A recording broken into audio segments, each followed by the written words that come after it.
Hello നമസ്കാരം. അപ്പോൾ നാളത്തെ എപ്പിസോഡിലെ സ്റ്റോറിയാണ് പറയാനായിട്ട് പോകുന്നത് കേട്ടോ. അപ്പോൾ നാളത്തെ എപ്പിസോഡിൽ എന്തൊക്കെ കാര്യങ്ങളാണ് സംഭവിക്കാൻ പോകുന്നത് നമുക്ക് നോക്കാം. എല്ലാവരും ഈ സ്റ്റോറി മുഴുവനായിട്ട് കേൾക്കുക, അതുപോലെ സപ്പോർട്ട് ചെയ്യുക കേട്ടോ. അങ്ങനെ എല്ലാ കാര്യങ്ങളും അലീനയെ ഏൽപ്പിച്ചിട്ട് വൈജയന്തി പോവാട്ടോ. ഡോറ് അടയ്ക്കണം, ഗേറ്റ് അടയ്ക്കണം. ഞാൻ പോയി കഴിഞ്ഞാൽ ഉച്ചയ്ക്ക് ഉണ്ണാനായിട്ട് നമ്മുടെ ബാലചന്ദ്രൻ വരും. ബാലചന്ദ്രൻ വരുമ്പോൾ വിളമ്പി കൊടുക്കണം.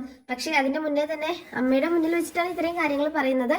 പക്ഷെ അതിനു മുന്നേ തന്നെ ബാലചന്ദ്രന്റെ അടുത്ത് ഇതുവരെ ഒരാളും കിന്നാരം പറയാനൊന്നും നിന്നിട്ടില്ല. നീ ആയിട്ട് നീ അതിന് പോയി നിൽക്കണ്ട എന്നുള്ള രീതിയിലൊക്കെ സംസാരിച്ചിട്ടുണ്ട് കേട്ടോ. അപ്പോൾ അങ്ങനെ വൈജയന്തി പോവാണ്. പോയതിനു ശേഷം മുത്തശ്ശി പറയുന്നുണ്ട്, മോള് പോയി ആ കഥ അടച്ചിട്ടും ഗേറ്റൊക്കെ അടച്ചിട്ട് വാ, എന്നിട്ട് ഞാൻ തന്നെ കഴിച്ചോളാം എന്ന് പറഞ്ഞിട്ട് മുത്തശ്ശി ആ ഭക്ഷണം വാങ്ങിച്ച് കഴിക്കണം. അങ്ങനെ അതിനുശേഷം കാണിക്കുന്നത് നമ്മുടെ ബാലചന്ദ്രൻ വീട്ടിലേക്ക് ഉണ്ണാൻ വരുന്നതായിട്ടാണ്. ആ സമയത്താണ് എപ്പിസോഡ് അവസാനിച്ചത്. ബാലചന്ദ്രൻ ഇറങ്ങി കോളിംഗ് ബെൽ അടിക്കുമ്പോൾ ഡോറ് തുറക്കുന്ന അലീനയെ കാണിച്ചുകൊണ്ടാണ് എപ്പിസോഡ് അവസാനിച്ചത്. അങ്ങനെ ബാലചന്ദ്രൻ ഉണ്ണാനായിട്ട് വന്നേക്കാണ്. അപ്പോൾ ഭക്ഷണമൊക്കെ റെഡിയായി എന്ന് ചോദിക്കുകയാണ് അലീനയോട്. റെഡി ആയിട്ടുണ്ടെന്ന് പറയട്ടോ. അങ്ങനെ ഒന്ന് വേഗം വിളമ്പി വെക്കുമെന്ന് പറയണം. അങ്ങനെ അലീന ഭക്ഷണമൊക്കെ വിളമ്പാന് അങ്ങനെ വിളമ്പിക്കൊണ്ട് ഇരിക്കുന്ന സമയത്ത് കഴിക്കാനായിട്ട് വരും കേട്ടോ. അപ്പോൾ ആരാ വന്നതെന്ന് മുത്തശ്ശി ചോദിച്ചിട്ടുണ്ടായിരുന്നു. സാറാണ് വന്നതെന്ന് അലീന പറയുകയും ചെയ്തിട്ടുണ്ട്. അങ്ങനെ ഭക്ഷണമൊക്കെ വിളമ്പി ബാലചന്ദ്രൻ കഴിക്കാനായിട്ട് ഡ്രസ്സൊക്കെ ഒന്ന് മാറി കഴിക്കാനായിട്ട് വന്നിരിക്കുക കേട്ടോ. അങ്ങനെ കഴിച്ചുകൊണ്ടിരിക്കുമ്പോൾ നല്ല ടേസ്റ്റ് ഉണ്ട് കേട്ടോ കറികൾക്കൊക്കെ. അപ്പോൾ ചോദിക്കുന്നുണ്ട്, ആരാ നിന്നെ പഠിപ്പിച്ചത് ഇങ്ങനെ കറികളൊക്കെ വെക്കാനായിട്ട്? നല്ല ടേസ്റ്റ് ഉണ്ടല്ലോ എന്ന് പറയുമ്പോൾ അലീന പറയുന്നത്, സ്നേഹനികേതനത്തിൽ ഞാൻ ഇടയ്ക്കൊക്കെ കറികളൊക്കെ വെക്കുമായിരുന്നു, അവിടെ നിന്ന് പഠിച്ചതാണ്. അവിടെ ഉള്ളവരും പറയുമായിരുന്നു ഇങ്ങനെ നല്ല ടേസ്റ്റാണ്, കറിക്ക് നല്ല ടേസ്റ്റാന്ന് പറയുമായിരുന്നു എന്ന് പറയാട്ടോ. എന്തായാലും നല്ല ടേസ്റ്റ് ഉണ്ട് നിന്റെ കറികൾക്കൊക്കെ. രാവിലെ ഞാൻ കഴിച്ചില്ല. അപ്പോൾ എന്തായിരുന്നു വൈജയന്തിയുടെ റിപ്ലൈ എന്ന് ചോദിക്കുകയാണ്. നല്ല അഭിപ്രായമാണ് പറഞ്ഞത്, കറികളൊക്കെ ഇഷ്ടപ്പെട്ടു, സാമ്പാറും ചമ്മന്തിയൊക്കെ ഇഷ്ടപ്പെട്ടു, ചായ ഉണ്ടാക്കി കൊടുത്തതും ഇഷ്ടപ്പെട്ടു എന്ന് പറയട്ടോ. ഓ, വൈജയുടെ അടുത്തുനിന്ന് ഇങ്ങനെ ഒരു സംസാരം, ഒരു പോസിറ്റീവ് ആക്ക് കിട്ടുക എന്ന് വെച്ചിട്ടുണ്ടെങ്കിൽ വലിയ പാടാണ്. എന്താണെങ്കിലും അങ്ങനെ ഒരു നല്ല അഭിപ്രായം കിട്ടിയ സ്ഥിതിക്ക് നീ രക്ഷപ്പെട്ടു. ഇനി വൈജ വല്ലാണ്ടൊന്നും നിന്നെ ബുദ്ധിമുട്ടിക്കത്തില്ല. കാരണം നന്നായി ഭക്ഷണമൊക്കെ ഉണ്ടാക്കി നന്നായി കാര്യങ്ങളൊക്കെ ചെയ്യുകയാണെന്നുണ്ടെങ്കിൽ വലിയ കുഴപ്പമൊന്നുമില്ലാതെ തട്ടിമുട്ടി പോവാനൊക്കെ പറ്റും. ഒന്ന് നോക്കി കണ്ട് നിന്നാൽ മതി. ഈ എടുത്ത ചാട്ടവും വാശിയും കുറുമ്പൊക്കെ തന്നെ ഉള്ളൂ. ആൾക്ക് വലിയ കുഴപ്പമൊന്നുമില്ല. ചിലപ്പോൾ നിന്നെ ഇഷ്ടപ്പെട്ട് കഴിഞ്ഞാൽ നിന്നെ സ്ഥിരാക്കാനും മതി എന്നൊക്കെ പറയാട്ടോ. അപ്പോൾ അല്ലെങ്കിലും ഞാൻ ഇവിടുന്ന് എവിടെ പോവാനാ, ഞാൻ ഇനി ഇവിടെ തന്നെ ഉണ്ടാവുള്ളൂ എന്ന് പറയാട്ടോ അലീന. നീ എന്താ അങ്ങനെ പറഞ്ഞേ ചോദിക്കുകയാണ് ബാലചന്ദ്രൻ. ഒന്നുമില്ല, പ്രത്യേകിച്ചൊന്നുമില്ല, ഞാൻ ഇവിടെ മുത്തശ്ശിയുടെ കാര്യങ്ങളൊക്കെ നോക്കി ഞാൻ ഇവിടെ തന്നെ ഉണ്ടാവും. ഞാനിനി ഇവിടുന്ന് എങ്ങോട്ട് പോവാൻ വേറെ സ്ഥലമില്ലല്ലോ, സ്നേഹനികേതനൊന്നും ഇല്ലല്ലോ എന്നാ ഞാൻ ഉദ്ദേശിച്ചതെന്ന് പറയണേ. അങ്ങനെ പിന്നീട് കാണിക്കുന്നത് നമ്മുടെ ഗ്രേസമ്മയുടെ മാമച്ചായൻ്റെ രേവതിക്കുട്ടിയുടെ സീനൊക്കെ ആട്ടോ. അങ്ങനെ മാമച്ചാൻ രേവതിക്കുട്ടിയെ വിളിക്കുന്നുണ്ട് കേട്ടോ. വിളിച്ചിട്ട് കുറച്ച് കാശ് കൊടുക്കാണ്, നിന്റെ ശമ്പളാണെന്ന് പറയട്ടോ. അത് വായിക്കുമ്പോൾ രേവതിക്കുട്ടിക്ക് എന്തോ ഒരു വല്ലായ്മ തോന്നുകയാണ്. അപ്പം മാമച്ചാൻ പറയുന്നുണ്ട്, നീ ചോദിക്കാൻ മറന്നാലും ഞങ്ങൾ തരാൻ മറക്കരുതല്ലോ, കാരണം ഞങ്ങളല്ലേ നിന്നെ ഇവിടെ ജോലിക്ക് എടുത്തേക്കുന്നത്. അപ്പം അതിൻ്റെ ശമ്പളം കറക്റ്റായിട്ട് നിനക്ക് തരണമല്ലോ എന്ന് പറയണം. അപ്പോൾ അത് വാങ്ങിക്കുന്നതിനൊരു മടി കാണിക്കാട്ടോ രേവതിക്കുട്ടി. വാങ്ങിക്കുമെന്ന് പറഞ്ഞ് നിർബന്ധിക്കുകയാണ്. അങ്ങനെ രേവതിക്കുട്ടി ഇത് വാങ്ങിക്കാട്ടോ. അങ്ങനെ അത്രയും കാശ് കയ്യിൽ കിട്ടുമ്പോൾ എന്ത് ചെയ്യണമെന്ന് അറിയാതെ ഇങ്ങനെ നോക്കി നിൽക്കുകയാണ്. ആ കാശ് വാങ്ങിച്ചിട്ട് രേവതിക്കുട്ടി നേരെ ഗ്രേസമ്മയ്ക്ക് കൊണ്ടുപോയി കൊടുക്കട്ടോ. അപ്പൊ ഗ്രേസമ്മ ആകെ അന്തം വിട്ട് നോക്കണം. അതേപോലെ മാമച്ചായനും എന്തായി കാണിക്കുന്നത്, ഇത് എന്തിനാ എനിക്ക് തരുന്നതെന്ന് ചോദിക്കട്ടോ. ഞാൻ പിന്നെ ഇത് എന്ത് ചെയ്യാനാ, എനിക്ക് വേറെ പ്രത്യേകിച്ച് ആവശ്യങ്ങളൊന്നുമില്ല. അപ്പൊ നിനക്ക് എന്തെങ്കിലും ആവശ്യങ്ങൾ ഉണ്ടാവില്ലേ, നിനക്ക് എന്തെങ്കിലും വാങ്ങിക്കണ്ടേ, നിനക്ക് എന്തെങ്കിലുമൊക്കെ കാര്യങ്ങൾക്ക് ഉപയോഗിക്കാലോ എന്നൊക്കെ പറയുമ്പോ ഞാനിത് എന്തിനു ഉപയോഗിക്കാനാ, എനിക്ക് എന്തെങ്കിലും ആവശ്യങ്ങൾ, എന്താവശ്യങ്ങളാ എനിക്ക് ഇപ്പോൾ ഇടാന് ഡ്രസ്സ് കാര്യങ്ങളൊക്കെ വാങ്ങിക്കാലോ എന്നൊക്കെ ചോദിക്കുന്ന ഗ്രേസമ്മ.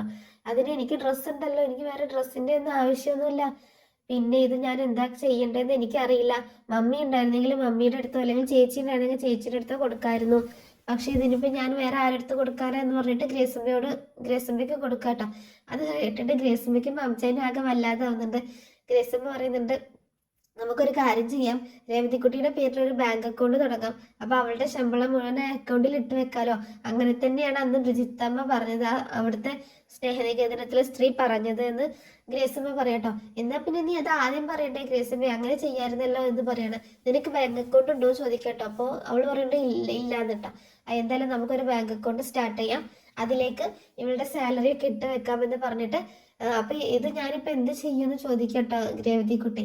അത് നീ സൂക്ഷിച്ചു വെക്ക്, എനിക്ക് ഇത്രയും കാശൊന്നും സൂക്ഷിക്കാനൊന്നും അറിയത്തില്ല, ഞാൻ സൂക്ഷിച്ചിട്ടൊന്നുമില്ല എന്ന് പറഞ്ഞിട്ട് ഗ്രേസമ്മയുടെ കയ്യിൽ തന്നെ കൊടുക്കാട്ടോ. അങ്ങനെ ഗ്രേസമ്മ ആ കാശ് വാങ്ങിക്കണം. എന്തായാലും നമുക്ക് നാളെ തന്നെ പോയിട്ട് കുറച്ച് ഒരു അക്കൗണ്ട് സ്റ്റാർട്ട് ചെയ്യാം, എന്നിട്ട് കുറച്ച് സാധനങ്ങളൊക്കെ വാങ്ങിക്കാൻ നിനക്ക് എന്നൊക്കെ പറയണേ.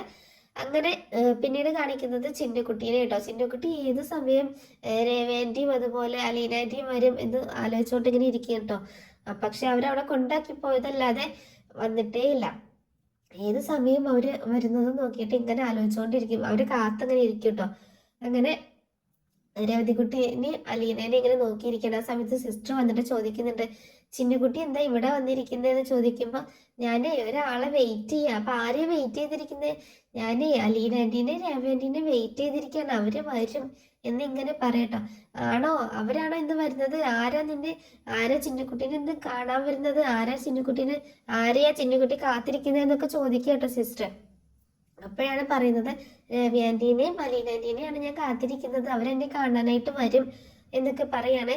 അത് കേൾക്കുമ്പോൾ എങ്കിൽ നമുക്ക് അകത്തേക്ക് പോയിരിക്കും, അവര് വരുമ്പോ നമുക്ക് വന്ന് വിളിക്കാലോ എന്നൊക്കെ പറയണ്ട കേട്ടോ.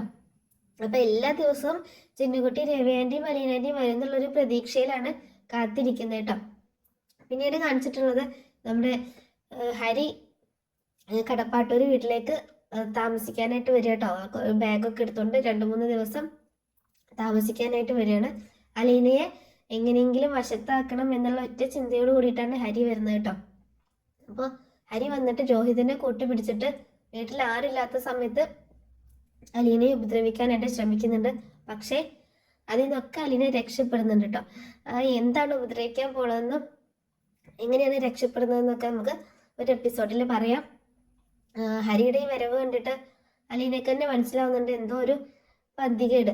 ഹരി എന്നിട്ട് അലീനയോട് പറയുന്നുണ്ട്, നീ എൻ്റെ അടുത്ത് നിന്ന് അവിടുന്ന് രക്ഷപ്പെട്ടു പോന്നതല്ലേ, ഇതും എൻ്റെ വീട് തന്നെയാണ്, ഇവിടുന്ന് നിനക്ക് രക്ഷപ്പെടാനൊന്നും പറ്റത്തില്ല, ഇത് എൻ്റെ വീടാണ്, ഞാൻ ഇനി ഇവിടെ കുറച്ച് ദിവസം താമസിക്കാനുണ്ടാവും, നിന്നെ എങ്ങനെ എൻ്റെ വരുതിയിലേക്ക് കൊണ്ടുവരണം എന്നൊക്കെ എനിക്കറിയാം എന്നൊക്കെ പറഞ്ഞ് അലീനയെ വെല്ലുവിളിക്കട്ടോ. നീ എന്തൊക്കെ ചെയ്തിട്ടും കാര്യമില്ല, നീ മറ്റു പെൺപിള്ളേരെ കണ്ടതുപോലെ ഒന്നും എന്നെ കാണാൻ നിൽക്കണ്ട, എന്നെ നിന്റെ ഇഷ്ടങ്ങൾക്ക് കിട്ടില്ല, ഞാൻ നിന്റെ ചേച്ചിയാണ് എന്നുള്ള രീതിയിൽ സംസാരിക്കട്ടോ, ഒരു സഹോദരിയായിട്ട് കണ്ടൂടെ എന്ന് പറയുമ്പോൾ എനിക്ക് ഒരുപാട് സഹോദരിമാരുണ്ട്, വീട്ടിലുണ്ട് ഒരെണ്ണം, ഇവിടെ ഉണ്ട് 2 അത് കൂടാതെ വേറെയുണ്ട്, അതുകൊണ്ട് ഇനി ഒരു സഹോദരിയെ എനിക്ക് താങ്ങാൻ പറ്റത്തില്ല, നീ സെർവൻ്റ് ആയിട്ട് തന്നെ നിന്നാൽ മതി, നീ അനാഥയായ ഒരു സെർവൻ്റ് അല്ലേ, അങ്ങനെ തന്നെ നിന്നാൽ മതി, എന്നാലേ എനിക്ക് നിന്നോട് സംസാരിക്കാനൊക്കെ താല്പര്യമുള്ളൂ എന്നൊക്കെ പറയാട്ടോ. അപ്പോൾ വീണ്ടും പറയണ്ട, ആ മനുച്ചേട്ടനെ എത്ര നല്ല മനുഷ്യനാണ്, അദ്ദേഹത്തിന്റെ അനിയൻ തന്നെയാണോ നീ എന്നൊക്കെ ചോദിക്കട്ടോ. അദ്ദേഹത്തിന്റെ അനിയൻ തന്നെയാണ്, മനുച്ചേട്ടനെ എന്തിനു കൊള്ളാം, യൂസ്ലെസ്, ഒരു കാര്യത്തിനും ഉപകരിക്കത്തില്ല, അങ്ങനത്തെ ഒരു ടൈപ്പ് എന്നുള്ള രീതിയിൽ മനുവിനെ വളരെ മോശമായിട്ട് സംസാരിക്കട്ടോ. ഞാനും രോഹിത്തുമാണ് കൂട്ട്, ഏത് സമയത്തും ഞാനും രോഹിത്തുമാണ് കൂട്ട്, ഇനി ഇവിടെ ഞങ്ങൾ ഏതായാലും കുറച്ച് ദിവസം ഉണ്ടാവും, ഇനി ഞങ്ങളുടെ ദിവസമാണ് എന്നൊക്കെ പറഞ്ഞിട്ട് ഹരി അകത്തേക്ക് കയറി പോകട്ടോ. മുത്തശ്ശിയെ കാണുന്നില്ലെന്ന് ചോദിക്കുന്നുണ്ട് കേട്ടോ നമ്മുടെ അലീന. മുത്തശ്ശിയെ ഇന്നാൾ കണ്ടതല്ലേ, ഇനിയിപ്പോ എപ്പോഴേലൊക്കെ വന്ന് കാണാം എന്നുള്ളൊരു മൈൻഡിൽ അങ്ങനെ പറഞ്ഞുകൊണ്ട് ഒന്നും മൈൻഡ് ചെയ്യാതെ പോവാണേ. അപ്പൊ ഇത്രയൊക്കെ കാര്യങ്ങളാണ് നാളത്തെ എപ്പിസോഡിൽ സംഭവിക്കാനായിട്ട് പോണത്. അപ്പോൾ ഈ സ്റ്റോറി നിങ്ങൾക്ക് ഇഷ്ടപ്പെട്ടോ എന്നറിയില്ല, സംസാരത്തിന് ചെറിയ ബുദ്ധിമുട്ടൊക്കെ ഉണ്ട്. അപ്പോൾ എല്ലാവരും സപ്പോർട്ട് ചെയ്യാം കേട്ടോ. Thanks for watching.